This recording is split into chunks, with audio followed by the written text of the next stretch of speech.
आप समझ सकते हैं कि मेरे पूरे जीवन का ही के खोज का ये निचोड़ है।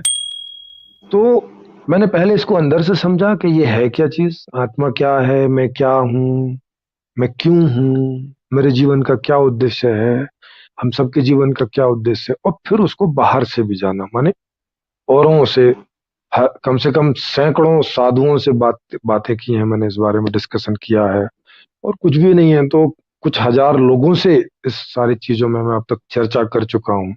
उस सब के आधार पर मैंने एक ऐसी प्रस्तावना, एक ऐसी व्यवस्था बनाई कि जैसे हम हैं, क्योंकि व्यवस्था तो लोगों को चाहिए ना, और जैसे लोग हैं अगर उनके हिसाब से ही व्यवस्था नहीं बनेगी तो फिर ये व्यवस्था तो किसी और के लिए है ना। फिर तो हमने व्यवस्था बना दी और आदमी को हम उसमें काट छाट के सेट कर रहे हैं कि भाई साहब आप इधर से सेट हो जाइए, आपके बाल बड़े हैं आप थोड़ा बाल छोटे करवाइए, आपका हाथ बड़ा है थोड़ा हाथ छोटा करवाइए, या थोड़ा मोड़ के रखिए, या आपकी ऐसी आदत है तो इसका इसकी हमारे पास व्यवस्था नहीं है।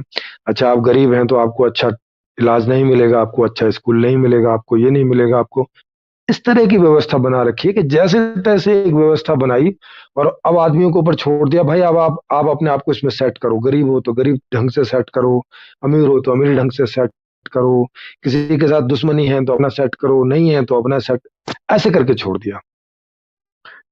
माने एक ऐसी व्यवस्था नहीं बनाई कि हर आदमी जैसा है जन्म से उससे वो व्यवस्था वैसी मिल जाए।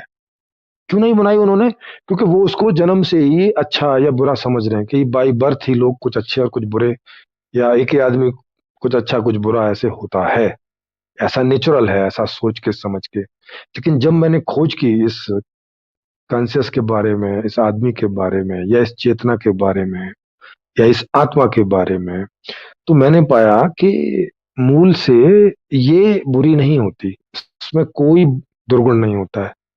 ये इसमें मूल से बस एक ही बात रहती है जो इसके स्वभाव में है, और वो है कि वो खुश रहना चाहता है, सुखी रहना चाहता है, दुख नहीं चाहता बिल्कुल भी। जरा भी दुख होता है तो इसे परेशानी होती है, उससे ये बचना चाहता है। और जो भी सुख इसके सामने आते हैं उनमें से इसे, जिसके प्रति राग होता है, जिसमें इसका आकर्षण होता है, उसको ये पाना चाहता है।